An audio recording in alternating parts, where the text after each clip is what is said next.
Let me give you some background to set the stage here. I'm 34, a software developer, and compared to the rest of my family, I make a solid living. My parents, on the other hand, have modest incomes. Mum's a retired music teacher, and Dad runs a small hardware store.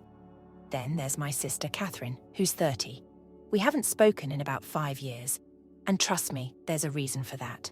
Catherine's always been the golden child, spoiled and, honestly, entitled to the core. Growing up, she got away with just about everything. Our parents never did anything to rein her in, so she grew up thinking the world revolved around her. I put up with her attitude for years, but the breaking point came one Christmas 5 years ago. I'd recently moved into a new apartment and I thought it would be nice to host Christmas dinner for the family that year. It wasn't some luxury place, just a cozy spot I could afford on my own, but I was proud of it. I worked hard to get there. Catherine, true to character, showed up with her new boyfriend and immediately started making snide comments about how small and outdated my place was and how it wasn't in a good neighborhood. To top it off, she wouldn't shut up about her boyfriend's giant estate, which she kept pointing out was 10 times the size of my apartment. I'd had enough. I snapped and told her that, unlike her boyfriend, I'd actually worked to pay for my place. No help from our parents. I even told her that if she had such high standards, she was free to leave. She and her boyfriend took the hint and left, and since then, Catherine and I have had zero contact. Now, fast forward 5 years, and here's where things get interesting. I recently found out Catherine's still with that same boyfriend and that they're engaged. My parents, ever the people pleasers, decided they'd foot the bill for the wedding venue and decorations, all to keep up with the groom's side of the family, who happened to be wealthy. They decided they'd do everything in their power to match the groom's family, no matter the cost. Naturally, with Catherine's grand vision, my parents quickly realized they couldn't afford it. They came to me a couple of days ago asking for a loan to help cover the expenses. Now, I'd consider myself on good terms with my parents, but their request hit a nerve. They brought back memories of something that happened when I was 18, something that shaped my view of them and of money. You see, back when I was about to start college, my parents told me they wouldn't be covering my tuition or any other college expenses. Their reasoning? They'd been on their own at 18 and they wanted me to toughen up the same way. It seemed out of character, but they stood firm. They even refused my idea of taking out a student loan, saying they were fundamentally against borrowing money. I fought with them over this, explaining that college wasn't cheap and I wouldn't be able to work enough hours to cover the cost and still get good grades. But they didn't budge. Eventually, my grandparents stepped in to help me secure a loan, and that's how I got through college. While I managed to forgive my parents for refusing to help me, I never forgot. The resentment lingered. What really stung was that my sister Catherine never faced the same hurdle. She didn't even bother with college, opting instead to take over Dad's business or, failing that, just marry rich, which is exactly what she's doing. So, when my parents approached me to help fund Catherine's wedding, I couldn't help but remember their principles against borrowing money. It seemed awfully convenient for them to throw those principles aside now that Catherine needed help. I reminded them of what they'd told me about borrowing back then, and pointed out that if they truly believed in those principles, they wouldn't be asking for money now. They didn't have much to say after that. They just went home quietly. I thought that would be the end of it. But soon enough, I started getting calls from relatives. Apparently, my parents were going around telling everyone I'd changed since coming into a decent salary, that I was holding my success over their heads, and that I'd treated them terribly when they asked for help. They painted a picture of themselves as the loving, supportive parents who'd done everything for me, only to have their son turn his back on them when they needed him. Hearing that hurt, but it also made me angry. I'd forgiven them for what they'd done back when I was in college, but I couldn't understand why they couldn't respect my decision now. It's not like I even had a relationship with Catherine to begin with, and I certainly wasn't invited to her wedding. So why should I be expected to contribute? A couple of days later, my parents showed up at my place again, visibly upset. This time, they told me Catherine had uninvited them from the wedding after they'd informed her they couldn't cover the costs they'd initially promised. Apparently, she flipped out, saying it would make her look bad in front of her in-laws if they couldn't contribute. I couldn't say I was surprised. After all, Catherine has always been spoiled and entitled, and our parents are the ones who allowed her to turn out that way. But now they expected me to solve a problem they created. They insisted that if I'd just loaned them the money, none of this would have happened. I told them I didn't think it was fair to blame me and asked them to leave. Since then, I've been bombarded with texts and calls from relatives, accusing me of being selfish and heartless. It's like the whole family has turned against me over this. But I don't think I'm wrong for standing up for myself. When I was struggling, they stuck to their principles. Now they expect me to forget all of that and bail them out. I don't see how that's fair. That's where things stand now. I haven't spoken to my parents or any other family members since that visit, and honestly, I'm fine with it. It's not like I did anything wrong. I just refuse to be taken advantage of. But I can't help but wonder if I'm being too harsh. Am I the jerk here for not helping with Catherine's wedding? After that last conversation with my parents, I thought things would calm down. I made it clear where I stood and they went home. But instead, things escalated. My phone started blowing up with messages and calls from family members, some I hadn't heard from in years. Most of them were furious, saying I was humiliating my parents and acting ungrateful. A few went as far as to say that I'd forgotten where I came from. At first, I was just angry, reading through their messages as if I was seeing red. It felt like everyone had conveniently forgotten that when I needed help, my parents made me struggle on my own. And now, I was supposed to ignore all of that and swoop in to help with this ridiculous wedding. Then, one night, I got a call from my grandparents. They'd heard the whole story by then and knew about the calls and messages. Unlike everyone else, they were supportive. They reminded me that they'd been the ones to help me secure that student loan back in college when my parents turned me down, and they said they fully understood my decision. My grandfather even laughed, saying he'd never forget the stubbornness my parents showed, refusing to borrow even a penny for my education. That call with them was the first time I'd felt calm in days. It reminded me that I wasn't crazy or selfish for standing my ground, but the peace didn't last. A few days later, my parents showed up at my door again, this time visibly distressed. They'd found out that Catherine officially uninvited them from the wedding. They tried to make it sound like I was somehow responsible, even though I hadn't had any contact with her in years.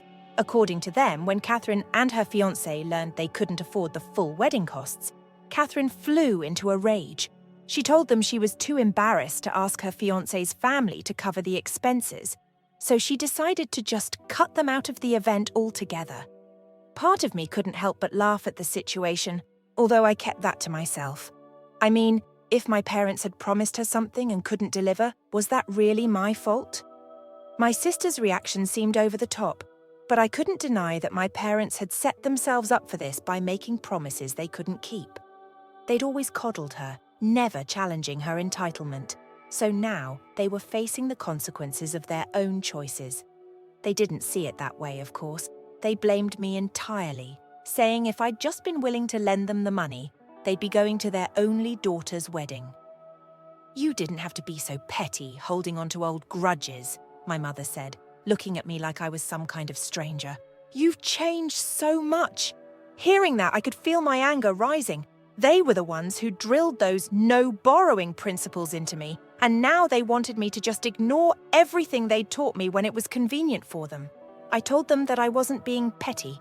I reminded them that I'd built my life without their help, something they'd demanded of me back when I was a teenager. I didn't owe them anything now, especially not to fund a wedding for a sister who had barely spoken to me in years. After that conversation, they left, but the phone calls from relatives only got worse. Somehow, everyone seemed to think I'd crossed some line by turning my back on my family when they needed me. Messages poured in from every corner of the family tree, accusing me of selfishness, pettiness, and even revenge. People kept telling me that family should come first, completely ignoring that my family had never exactly done the same for me. I thought I'd reached my breaking point, but then my grandparents called again. They wanted to check in and see how I was holding up through all this. They'd heard that even my mum's side of the family, who we'd never been particularly close to, had taken my parents' side. My grandfather had a way of putting things simply, and he reminded me that this situation was really about more than just a wedding. Some folks just don't want to see you succeed without their help, he said. They can't stand it when someone makes it on their own terms. That hit home. I'd worked hard to get where I was, and I knew that a lot of people in my family had expected me to take over my dad's hardware store instead of pursuing a tech career. Most of them couldn't understand how I'd gotten where I was. It wasn't just Catherine's wedding that had sparked all this resentment. It was the fact that I'd gone off on my own and made something of myself without anyone's help, something that clearly bothered some people more than I'd realized. So I decided to go out of contact with the family. I blocked the numbers of anyone who'd called or messaged me with accusations, and I even stopped replying to my parents' messages.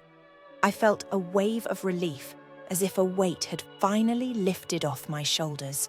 For once, I was putting myself and my own peace of mind first, and I didn't care who thought I was wrong for doing it. Oddly enough, that decision seemed to only make things worse with the family. A few relatives found ways to reach out to me through new numbers, calling me a disgrace to the family. I felt more isolated than ever, but I kept reminding myself that this was the only way to keep my sanity. A week passed without any contact, and I thought things were finally settling down. Then, out of the blue, Catherine showed up at my doorstep. I hadn't seen her in years, and at first I didn't even recognize her. She looked different, older, maybe even a bit worn down. She didn't waste any time with small talk and launched right into an apology. She claimed she wanted to start fresh now that she was about to begin a new chapter in her life. She even tried to pin some of her behavior on our parents, saying they never set boundaries for her, which was why she'd grown up so entitled. For a second, I almost believed her. She kept talking about how sorry she was, how she realized now that she'd been a brat, and how she was committed to making things right. But I kept my guard up. I knew her well enough to sense there was more to her sudden change of heart. After all her apologies and excuses, she finally got to the real reason for her visit. She wanted to ask me for money to cover the wedding costs that our parents could no longer fund. She went on about how embarrassing it would be to have to ask her in-laws for help and begged me to step in, even offering to sign a contract to pay me back. I just listened, feeling a strange mixture of amusement and frustration. The apology, the attempt to reconnect, it had all been a setup for this. I told her I'd think about it just to end the conversation, but as soon as she left, I knew my answer. I'd been down this road before, and I wasn't going to let myself be manipulated again. Catherine didn't actually care about making amends. She just needed a quick fix to save face at her wedding. The next day, I sent her a message, politely telling her that I couldn't help her. She didn't respond for a while, but when she did, she accused me of being too proud and acting holier than thou. I felt a strange sense of satisfaction, finally standing up for myself in a way I'd never managed before. At that point, I realized the only person I needed to worry about pleasing was myself. If that meant losing touch with people who'd been nothing but a source of stress and resentment, so be it. I'd spent enough of my life trying to be the good son and good brother, and it was time to focus on living my life without constantly looking over my shoulder at family members who seemed intent on holding me back. I thought I'd heard the last of Catherine after turning her down. I'd made it clear that I wasn't going to swoop in and save the day for her wedding, no matter what strings she tried to pull. So I was surprised when, about 2 weeks later, I got an official invitation to her wedding in the mail. It felt odd, to say the least. She'd made it clear how angry she was with me, so why would she still want me there? Curiosity got the better of me. I reached out, sending her a simple text to say thanks for the invitation and to ask what was really going on. She ignored me for a few hours, but then she finally called back. Her voice was tight, almost cold as she explained. "I know we don't have a great relationship," she said, "but I wanted to show you that I'm serious about changing. I want you there, regardless of the past. I'm really trying to be a better person, Dot."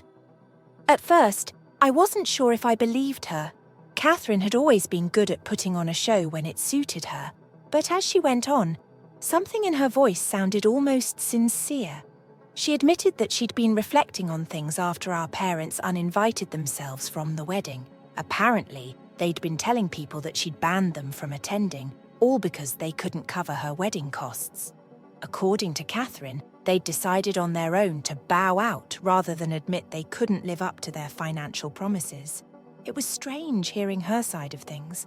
Catherine claimed that our parents had always known her wedding plans were over the top. She'd warned them early on that her vision might be out of reach for them, but they'd reassured her over and over that they'd cover whatever she needed.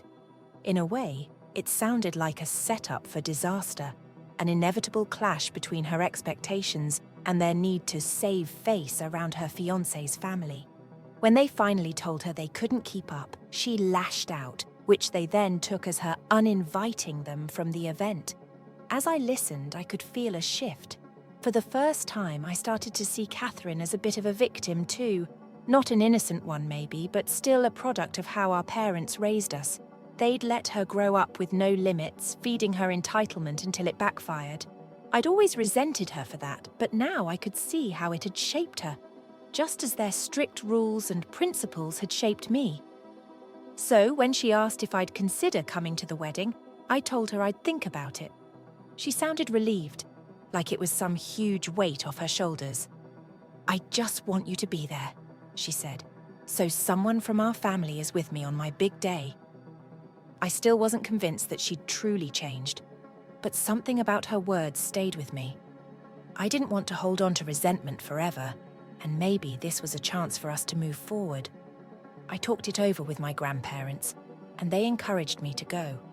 They even said that if I attended, they'd consider going as well, just to support Catherine if she was truly trying to mend things. When I finally made up my mind and called Catherine back to tell her I'd be there, she was actually grateful. She apologized again, admitting that she'd lost her way over the years but was committed to rebuilding our relationship. I could tell she was nervous. Maybe she was genuinely scared of turning into our parents, too proud and distant to fix broken relationships. Whatever the case, I decided to go to her wedding, hoping this was a new beginning for all of us. The weeks flew by, and before I knew it, I was standing outside the wedding venue with my grandparents. The ceremony was small but elegant, very much Catherine's style. She looked genuinely happy, and when she saw me, her face lit up with a mix of relief and excitement. There was a part of me that still held back, but seeing her in that moment, I felt like maybe things could be different from here on out. The ceremony itself went smoothly, but the real moment came afterward. Catherine's fiancé, the same guy I'd met 5 years ago, approached me and apologized for how things had gone down between us. He admitted he'd been young and arrogant back then, but he was happy I'd come to support them now. I nodded, accepting his apology. We weren't going to be best friends overnight, but it was a start. During the reception, Catherine pulled me aside. She looked almost fragile, like all her confidence had finally worn thin. "Thank you for being here," she said. "I know it's a lot to ask after everything, but I don't want to end up like Mum and Dad, always playing the victim, always letting pride ruin everything. For the first time, I really believed her. I could see the cracks in her armor, the parts of herself she'd hidden for so long. She was struggling, but she was trying, and that was enough for me. We spent the rest of the evening talking about our lives, our pasts, and the ways our parents had shaped us, for better or worse. It was the most honest conversation we'd had in years. I walked her down the aisle at the end of the night, and she hugged me tightly, almost as if she was afraid to let go. In that moment, I realized that I didn't need to hold on to my resentment anymore. We were both trying to leave behind the damage our parents had caused. It wasn't going to be easy, and I didn't know if we'd ever be close, but it was a step in the right direction. The day after the wedding, I left Catherine a message, telling her I appreciated her efforts and that I hoped we could keep working on things. I didn't expect an immediate response, and I knew it would take time for us to truly rebuild any kind of relationship.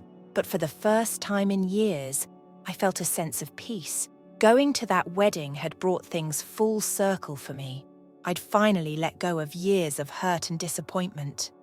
Whatever happened next, I knew I'd done the right thing for myself, and maybe, just maybe, for my sister too. After the wedding, I felt a strange sense of calm. Catherine had opened up in ways I never expected, and although I still had my doubts about her sudden change of heart, I felt like things might actually be on a better path. My parents, however, were still radio silent. They'd skipped the wedding, ignored Catherine's outreach attempts, and had chosen, as usual, to make the situation about their own sense of pride.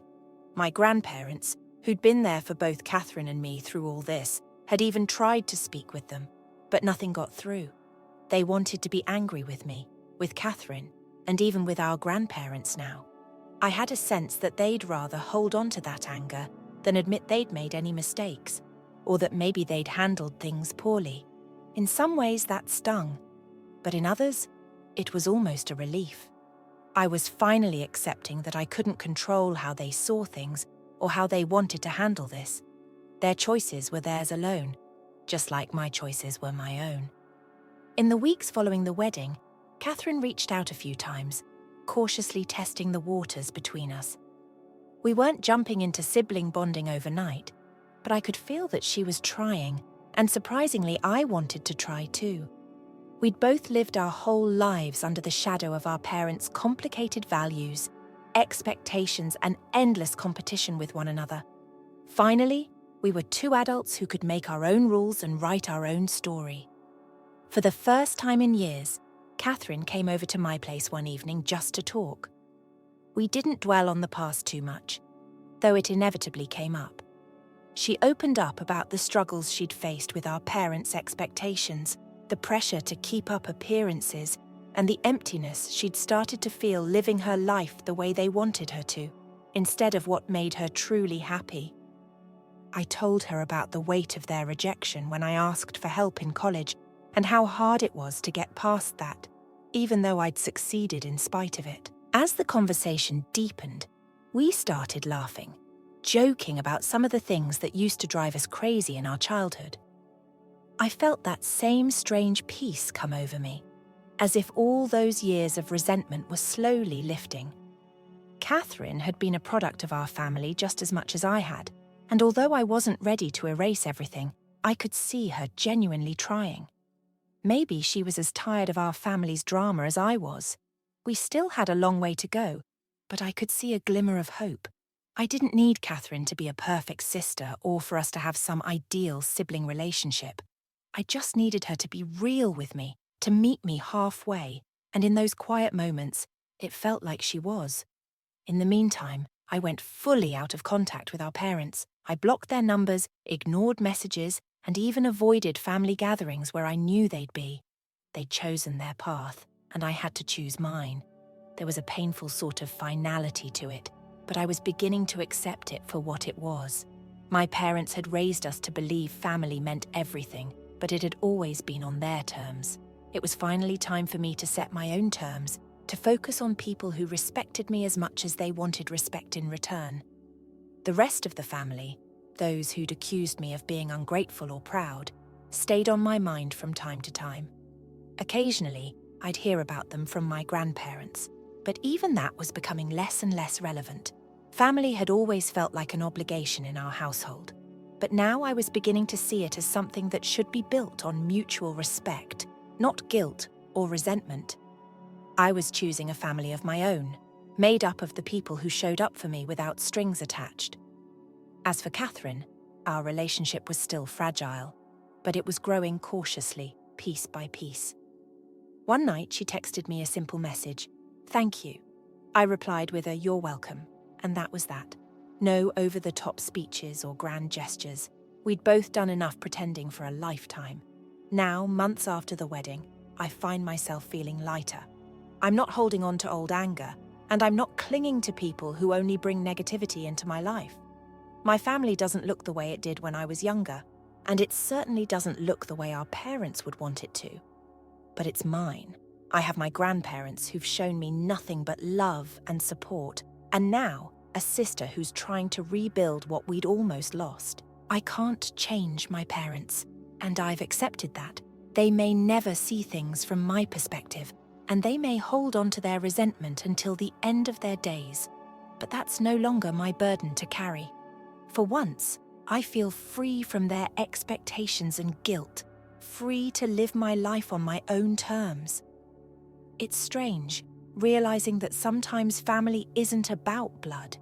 It's about the people who lift you up, the ones who see your struggles and help you through them without expecting anything in return. I know my parents don't see it that way, and maybe they never will. But I'm finally at peace with that, and in the end, that's all I need. Story 2. I was struck stunned by stepmom's startling demand when my stepbrother stormed into my house. Life was easy as a child. My dad and I were alone. When I was quite little, my mother died. Too young to comprehend what was going on completely. I remember her mainly in vague recollections.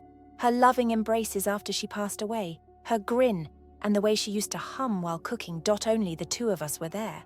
Both duties were filled as best my dad could. In all honesty, he performed admirably.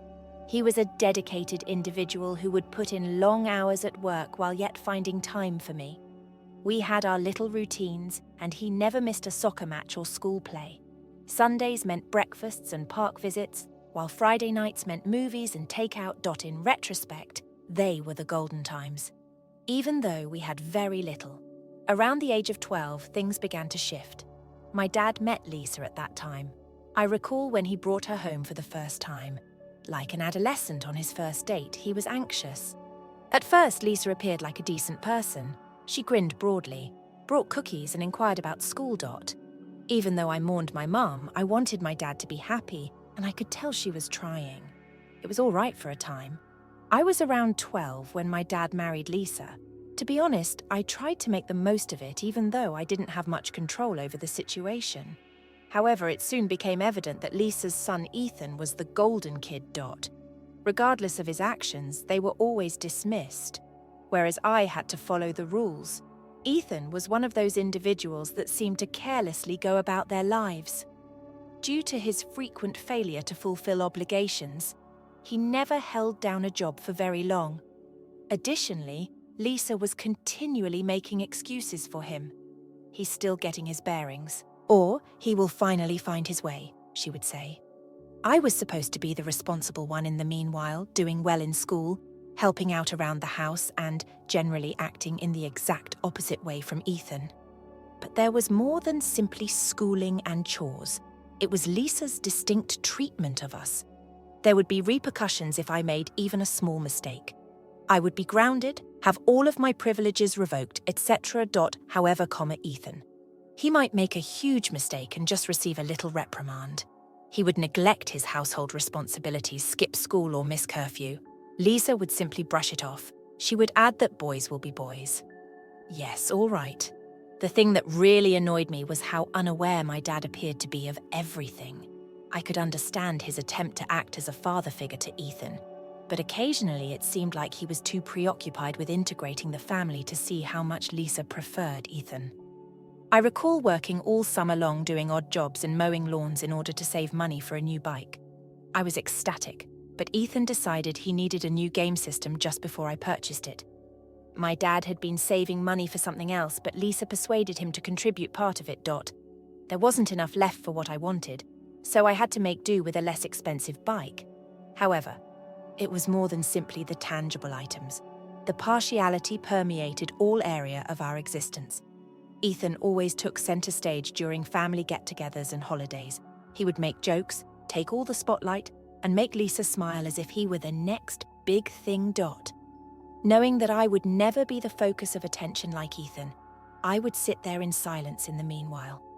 Ethan's ability to charm his way out of danger was one of the most annoying aspects.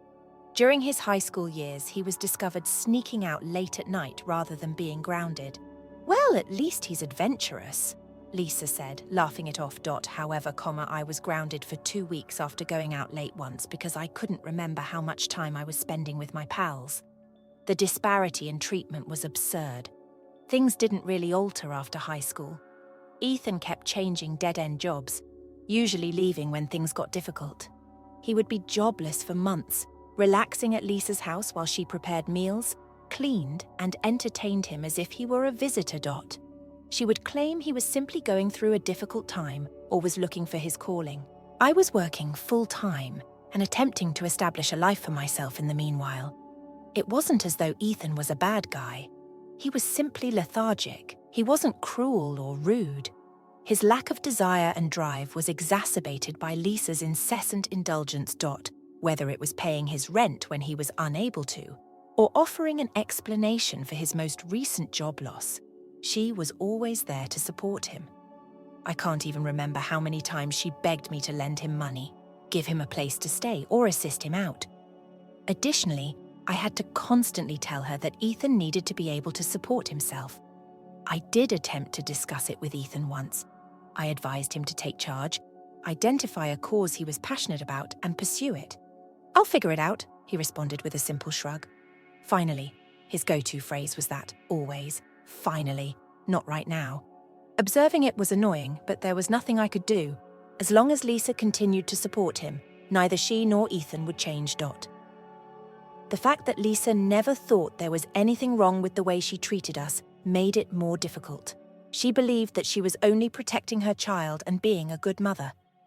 However, it seemed to me that she was destroying all of the hard work I had put in. While Ethan coasted along, confident that Lisa would always be there for him, I had to work hard for every ounce of accomplishment. Naturally, my father saw that he was not blind, but he chose to remain silent in order to maintain harmony. Usually, he probably believed that someday everything would be balanced and Lisa would change her mind and treat us properly. But they didn't. It became harder to ignore the tension in the family as the partiality became more obvious.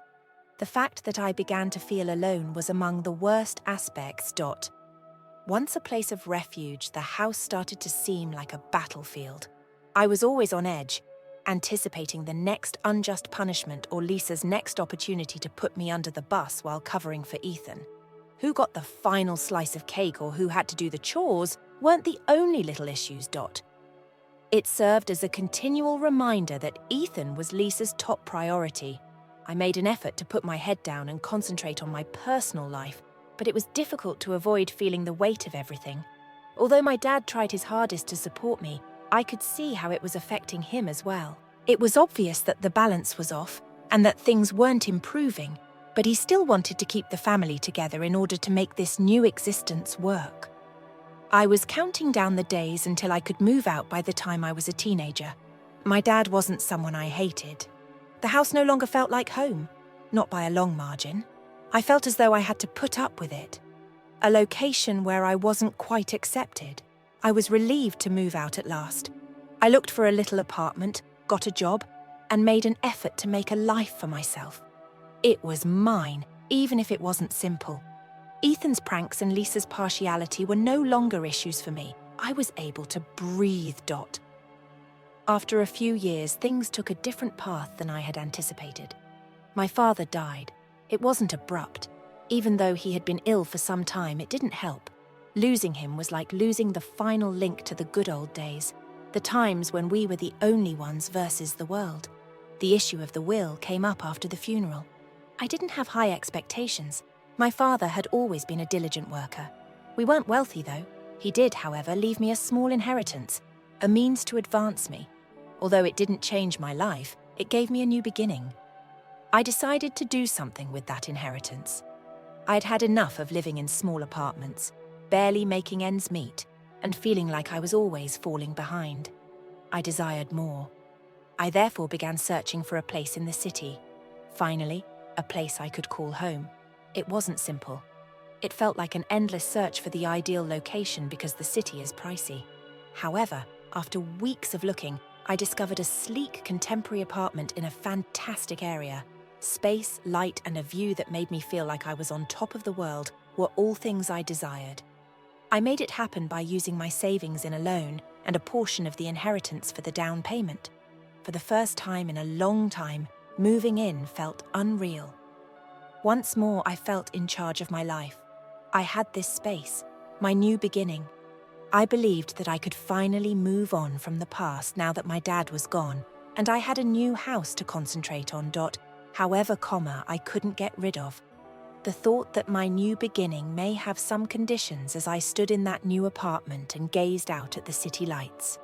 I was just settling into my new flat, not realizing that the past wasn't finished with me yet. I felt for the first time that I was creating a life for me, separate from the drama in my family. There was silence, and I could at last take a deep breath. Naturally, though, Lisa was unable to give me that peace for very long. She called me one day and said she wanted to get together. She just said that it was crucial and that we needed to speak face to face when she spoke on the phone. I reasoned that perhaps she had finally come to terms with the fact that I would not be taking Ethan in and she was simply trying to work things out. For the final time. I accepted, even though I wasn't too excited to meet her. I believed that discussing it face to face would be simpler. We made plans to meet in this cafe close to my house. It was a pleasant location, one of those spots with good coffee and a laid-back atmosphere. I arrived a little early, waited while grabbing a table by the window. About 10 minutes later, Lisa entered, but she wasn't alone herself.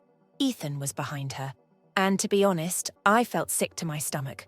This would not be a straightforward conversation.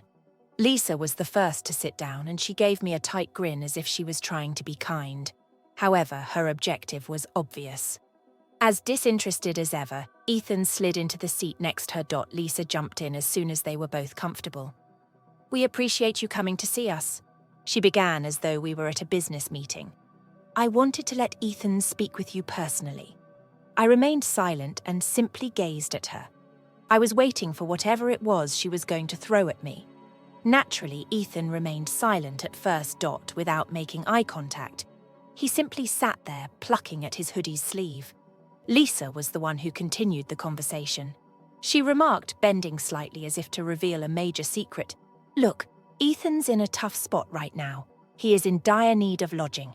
What about your family? Why you're being so obstinate about this is beyond me. Lisa, I could feel my annoyance growing, I said, trying to seem as composed as possible. "This is nothing new to us. Ethan cannot be taken in by me. I can't let him crash at my house since I have my own life to run." Ethan eventually said something before Lisa could reply. "It is only for a short time." Without even glancing at me, he mumbled, "I swear I will get back on my feet." Coming from him was rich. That pledge had never meant anything to me before. I rubbed my temples and moaned. "I don't personally dislike you, Ethan. However, this goes beyond simply providing you with a place to crash. Man, you have to work things out. You cannot continue to depend on others to save you." Lisa quote's tone sharpened as she jumped in again. "Your father would have wanted you to assist, you know? Family was always important to him. Furthermore, I'm shocked that you're abandoning us." That struck a chord. She realized it was a low blow to bring up Dad. I wasn't going to give up, though. My father was a strong believer in working hard and being independent. I fired back. "Because you believe I owe Ethan anything, I'm not going to toss away the hard work I've put in to get here." After then, things became heated. Ethan having no one else, Lisa began to ramble. How I was disappointing the family and acting selfishly. Ethan sat there, seemingly content to be somewhere else. This, to be honest, made me even more angry if he requested assistance. At some point, he may at least appear to be interested in the discussion. It was obvious that Lisa had been waiting for the proper opportunity to drop the surprise. "I'll have to take legal action if you don't help," she stated icily. "Technically, Ethan has a claim because you utilized a portion of the inheritance on that flat. That was it." My blood pressure went up. "Are you serious now?" I lost my temper. "Are you really going to take this all the way to court to have me take Ethan in?" Lisa didn't even bat an eyelid. She added, "I'm just doing what's best for my son." As if that were the most sensible thing ever. It seemed unbelievable to me. She was prepared to fail. "Are you forcing this on me when our relationship is already strained?" I grabbed my jacket and got up. "Lisa, you know what? It's okay if you want to play it that way. Take the necessary action. However, don't expect me to give in and allow you use it to bully me." They were seated there when I left the cafe. I was furious. The extent Lisa was prepared to go to astounded me. From the beginning, it seemed like a setup, as if they had coordinated this ambush. What's the worst? I was aware that it wasn't over yet. Lisa had no intention of giving up so quickly, and for as long as he could, Ethan was going to endure this. I couldn't stop replaying the entire discussion in my mind on the drive home. about all the possible approaches I may have taken. But I knew in my heart that I couldn't win with Lisa. She would always find a way to make things work in her favor. I was emotionally and psychologically spent by the time I returned to my flat. In an attempt to think of my next course of action, I collapsed onto the couch and gazed out the window at the city lights. But one thing was obvious. This was not the end of the conflict. I hoped that Lisa would take the message and retreat after her ambush at the cafe. However, no. My dad's former lawyer sent me an email a few days later. It was one of those emails where we need to chat. That's never a good sign. I assumed Lisa must have agitated someone, but I was surprised by what transpired next. Mr. Davis, the lawyer, invited me to stop by his office to talk about a significant issue pertaining to your late father's inheritance. Everything about it seemed strange. I believed that my dad's estate had been handled long ago. Still, I arrived. Curiosity more than anything else. As soon as I arrived to Davis's office, he went right to the point. "Michael," he said, "the usage of inheritance money for your flat has drawn criticism from your stepmother. She is implying that your stepbrother is legally entitled to the property." It nearly made me chuckle.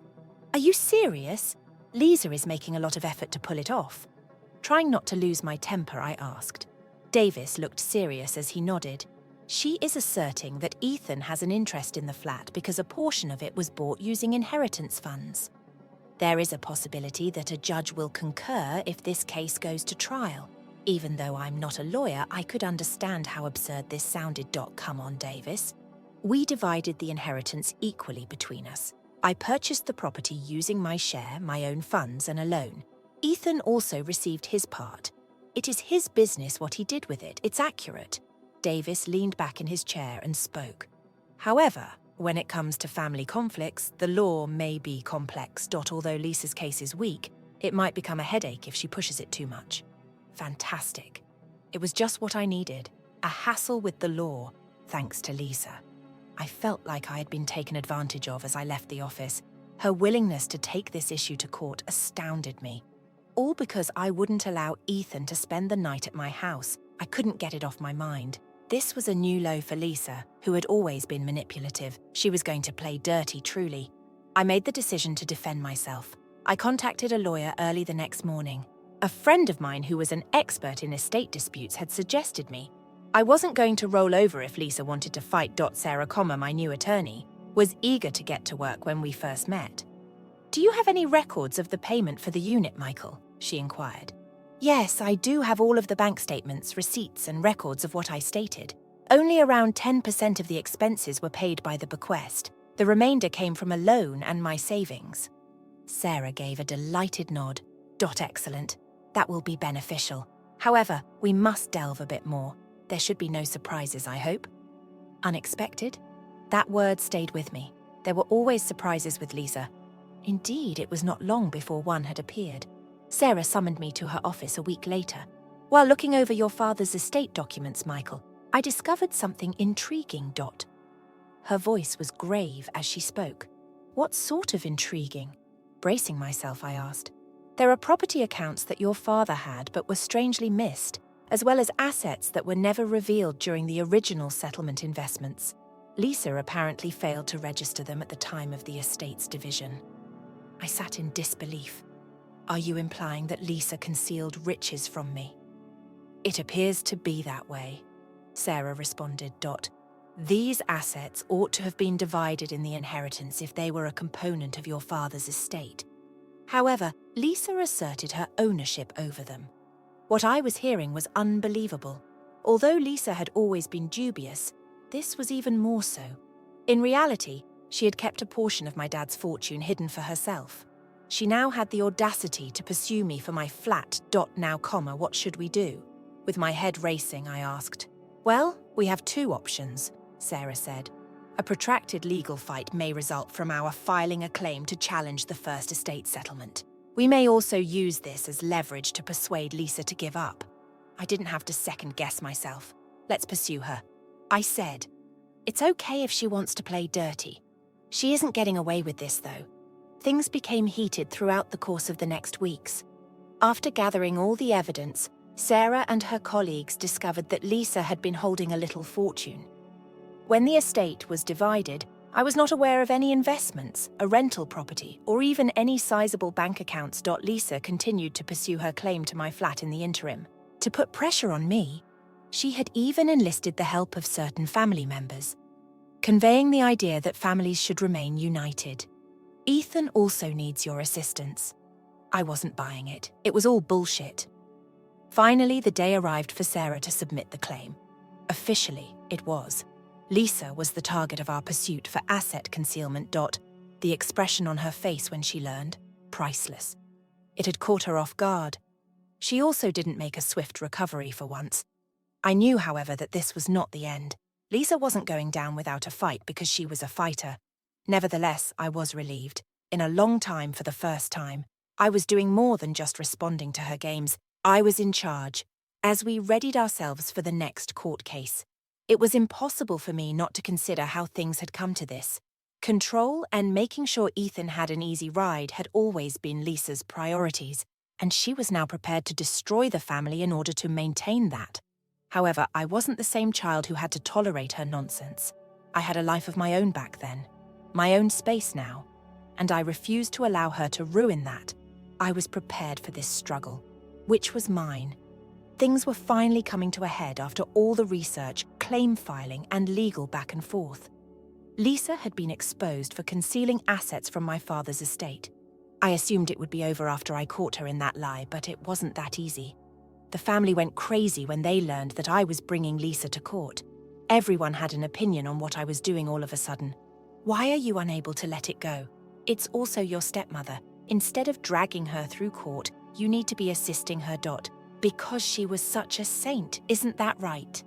The speed at which they lined up behind her astounded me. I had been ignored by the majority of these folks for years, but suddenly they were filling my phone with messages about how I was ruining the family. It was difficult to avoid feeling a bit alone. It's not as if I found the drama enjoyable. All I wanted was a peaceful existence in my apartment, free from the intrusions of Lisa and Ethan. However, no. I was now the bad guy for defending myself. It was draining. The dates to court were exhausting. I had the impression that I was entering a battlefield each time I entered that courtroom. As if she were invincible, Lisa sat there with a smug expression on her face. She even dared to look at me pathetically as though I were a lost child. She was forced to endure. Sarah, however, was a beast. Like a hot knife through butter, she sliced through all of Lisa's justifications. The foundation of Lisa's defense was deception, and the judge's reaction said it all when Sarah revealed the concealed riches. They clearly weren't buying Lisa's tearful tale about unintentionally forgetting to bring up those account investments, the ultimate decision in my favor. The money Lisa owed from the undisclosed assets had to be paid out. Additionally, the judge dismissed her absurd argument that Ethan was entitled to my residence. I felt as though a tremendous burden had been removed. I felt like I could finally breathe again as I left that courtroom. However, the consequences did not end there. Lisa and her small group of family supporters went into overdrive following the decision. They began disseminating false information about me, portraying me as the avaricious one who was preoccupied with money. Even distant cousins I hadn't spoken to in years sent me texts. Everyone wanted to know why I was being so cruel to Lisa. It was annoying. I didn't care, though, at the same moment. I was aware of the reality. Simply put, Lisa had attempted to con me. She was doing her hardest to keep her face intact after losing. I had no intention of letting her. I became annoyed with nonsense. I had more important things to think about. Then Ethan arrived, though. He hadn't contacted me since the cafe ambush. It was unexpected to see him at my door. He seemed gruff, as if he hadn't gotten any sleep in days, and I nearly felt terrible for him for a moment. Nearly. "Can we have a conversation?" His voice was tentative and low as he requested. I allowed him in, even though I didn't want to go through another guilt trip. He began talking endlessly about how Lisa had expelled him after he lost the case as soon as we sat down. She didn't want him around any longer and was selling the house. He needed a place to stay since he was desperate. Before he could go too far into his sob tale, I interrupted him. "We've gone through this before, Ethan. I am unable to assist you. You have to work this out for yourself." With a disappointed expression, he nodded. Man, I just know. There's nowhere else for me to go. Despite all, it was difficult to hear. Ethan wasn't hated by me. He was simply lazy. He wasn't a horrible man. And too was accustomed to Lisa saving him. However, I was unable to save him. If I allow him to remain. It would only be another pattern of his depending on others to solve his issues.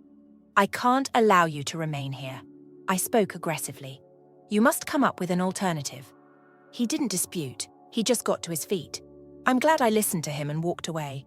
We had never interacted in such a mature manner, which was, to be honest, a little depressing. Things began to calm down after that. Lisa disappeared into the background, presumably occupied with preserving what remained of her reputation. As they realized they couldn't convince me otherwise, the family gradually ceased bothering me. Even though I was at last at peace, I couldn't shake the nagging sensation that the entire experience had permanently scarred me.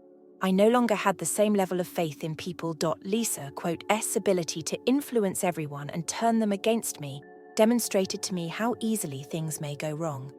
The lesson was challenging. When I wouldn't forget, though. Ultimately, I emerged stronger. I maintained my rights, stood up for myself, and refused to allow anyone walk all over me. Although it wasn't enjoyable or simple, it was essential. I could now at last concentrate on leading the life I had always desired, free from the spectre of family strife.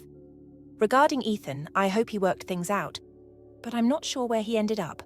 Perhaps he needed a wake-up call after being shut off, or perhaps not. In any case, I was no longer accountable for it. Now that I had fulfilled my responsibility, it was time to go on, change. A few months had passed since the court's decision in my favor, and for the first time in what seemed like an eternity, I was at peace with my life. No guilt trips, no Lisa's incessant phone calls, no surprise visits. I had at last established a routine that was centered on my new life in the city, and me. All of the family turmoil was beginning to fade. However, as reality frequently reminds us, tranquility is rarely enduring. My phone buzzed one evening when I was relaxing on the couch in the middle of a movie. When I looked at the screen, I noticed her name, Lisa, but initially I assumed it was simply another spam call or message. My initial reaction was to disregard it. What on earth could she want now, after everything she had done to me? However, I picked up because of something in me, perhaps curiosity or just a residual sense of obligation. Hi there? I responded in a neutral tone. Her voice sounded quieter than I had ever heard it before. There was a pause on the other end. Michael? It's me. I know, I said somewhat icily. Lisa, what do you want? One more pause. This was not the self-assured, cunning Lisa I was accustomed to. Her voice was one of defeat. I need your assistance. At last she spoke. I sighed. She obviously needed assistance. She was always in need of assistance. What can you help with? Since the court case, everything in my life has come apart. Her voice trembled a little as she spoke. The home. Is gone. I was forced to sell it. Michael is nearly out of money. There's nothing left for me.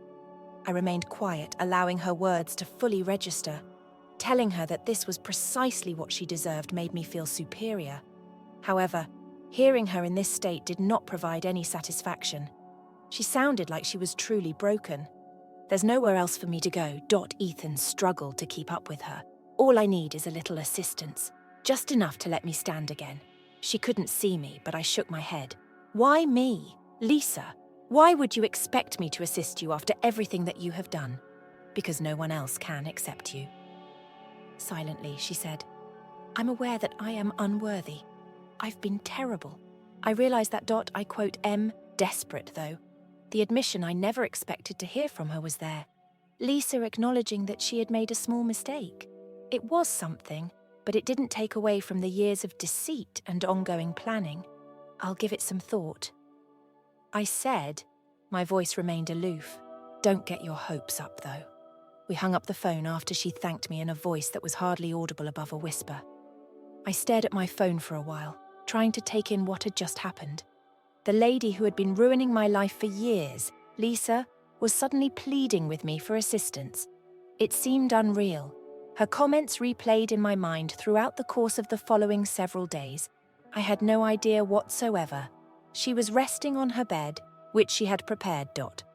But in spite of everything, I kept seeing her looking forlorn and desperate. I couldn't entirely ignore her, but I wasn't sure if it was out of sympathy or just a residual feeling of duty. I gave it considerable thought before deciding. She could get some assistance from me, but I wasn't going to let her move in or completely save her. Not much, but enough to last her a few weeks. She wasn't the reason I did it. I did it for my own benefit. To end this chapter according to my wishes, I returned her call. Listen carefully, Lisa, I started. I'll send you a little sum, barely enough to meet necessities for a few weeks, that's all though. Don't demand more. She sounded nearly sobbing with relief. Thank you, Michael. I cannot explain the significance of this. Avoid exaggerating the situation, I cautioned. This is only a temporary situation. You have to work things out for yourself. I will, she said. I also sent the money, not much, just enough to pay the rent and buy groceries for a little while. I experienced an odd spectrum of feelings after that. Knowing that I had done something decent, even for someone who didn't quite deserve it, made me feel lighter in some ways. However, I was also preparing for what may happen next. Lisa was not the kind to take things lightly. As the weeks went by, nothing happened. It was a surprise and a comfort that I didn't hear from Lisa again. Perhaps she had heeded my caution, or perhaps she was too preoccupied with her personal issues to care about me. In any case, I was relieved to regain my own space. However, I felt in my heart that this was not the end. Whenever Lisa bounced back, it was always a sign of disaster. I wasn't going to worry about her all day, though. I was at last beginning to feel as though I could go on with my own life. Ultimately, I understood that assisting Lisa had nothing to do with her. It has to do with me, about demonstrating to myself that I was capable of overcoming the mess, that even in difficult situations I could act morally. It was a positive move, but it didn't change the past or make things better. That was enough for now. Surprisingly, nothing had happened in the few months after I had assisted Lisa. Since I hadn't heard from her or Ethan, I assumed they were at last resolving their own issues. Things were beginning to return to normal. I was concentrating on my work, forming new friendships, and simply relishing the tranquility that comes from not having to watch for the next family drama to break out. Then my phone buzzed one afternoon. Lisa was the one. I debated whether or not to respond for a time while I gazed at the screen. My curiosity got the better of me, and I picked up Michael. Her voice was steady but weaker than usual as she started. For you, I have something. I let out a sigh as the old tightness began to return. Lisa, I'm asking for assistance again. It's not, she said. I was very stunned by a letter from your father. A letter? What are you discussing? She inhaled deeply. While packing, I came across it. One of his old crates had it. It's meant for you. I believe you ought to have it. I was at a loss for words. It's finally a letter from Dad. I had some doubts, wondering whether Lisa was playing tricks on me again. Her tone, however, felt odd for some reason. Real. All right, where can we meet? I said at last. We decided on a park close to my house as a neutral location. Lisa was seated on a bench with a tiny wooden package in her hand when I got there. Her face was blank as she gave it to me silently. Uncertain of what to anticipate, I accepted it. Regards. Silently, I said. She gave a nod. I'll let you handle it. Suddenly, she turned to go. Nothing. No guilt trips, no drama. Before I opened the envelope, I sat on the bench and stared at it for a while. One neatly folded sheet of paper was inside. My dad's powerful, purposeful handwriting was clearly visible. I opened the letter and started reading. If you are reading this, Michael, it indicates that I am no longer with you. And I apologize for it. I wish I could have told you so many things face to face. However, we don't always have that opportunity in life. I want to start by telling you how proud I am of you. You quote, "Be always been kind, powerful, and self-reliant. I am aware that life has not been easy, particularly after your mother's death. However, you have exuded strength and grace. I apologize. Sometimes I wasn't there when you needed me to be. I thought that my marriage to Lisa would strengthen our bonds, give you another family. However, I am aware that things didn't work out that way. I witnessed your hardships, the injustice, and the disparate treatment you received. I ought to have done more to defend you, My greatest regret is that, Michael, the inheritance was more than money. It was my attempt to provide you with the life you are worthy of. I wanted a new beginning for you, an opportunity to create something for oneself free from the burden of the past. You would take care of Ethan, but I knew Lisa would. You also needed someone to take care of you. More than everything, I pray you find serenity. I hoped the money would help. I sincerely hope you will pardon me for the times I let you down. And one day, I hope, you'll have the heart to forgive Lisa. Although she's not flawless, she made an effort. Son, look for yourself. Do what brings you joy in your life. All I ever wanted for you was that. With affection. Dad. By the time my reading was done, I had shaking hands. I wasn't prepared for how hard the letter affected me. All the feelings I had suppressed. The anguish, the desire, the rage. At once, they all rushed back. I just sat there for a while, taking in what my dad had told me. He was aware of my struggles. He also wished he had done more. Even after all these years, the recognition meant more to me than words could express. Lisa, too. This was the letter she had saved. Kept it a secret up to this point. She didn't seem to be attempting to control or influence the situation for once. She just handed me something that was mine. There are no conditions. I was no longer upset with her. It could have been the letter. Or perhaps I've simply had enough of harboring all that animosity. Whatever it was, though, I felt liberated. At last, I was able to move past the past and concentrate on the future. However, I didn't want Lisa back in my life just because I was able to forgive her. Rebuilding a relationship that had caused me so much anguish was not something I was interested in doing, and I couldn't go back to how things were. This provided closure. It's simple. I experienced an odd sensation of calm later that night as I sat in my apartment with the letter on the table in front of me. I didn't even know I needed permission to go on until I heard my dad's remarks. Lisa might still sometimes get in touch with me, and Ethan might reappear, but I was aware of my current position. Not only did I no longer owe them anything, but I was also freed from the burden of our common history. After carefully folding the letter, I put it in a drawer. It reminded me of my origins and was a part of my story, but it didn't specify my direction. I felt like I could finally move on for the first time in a long time, and it was sufficient.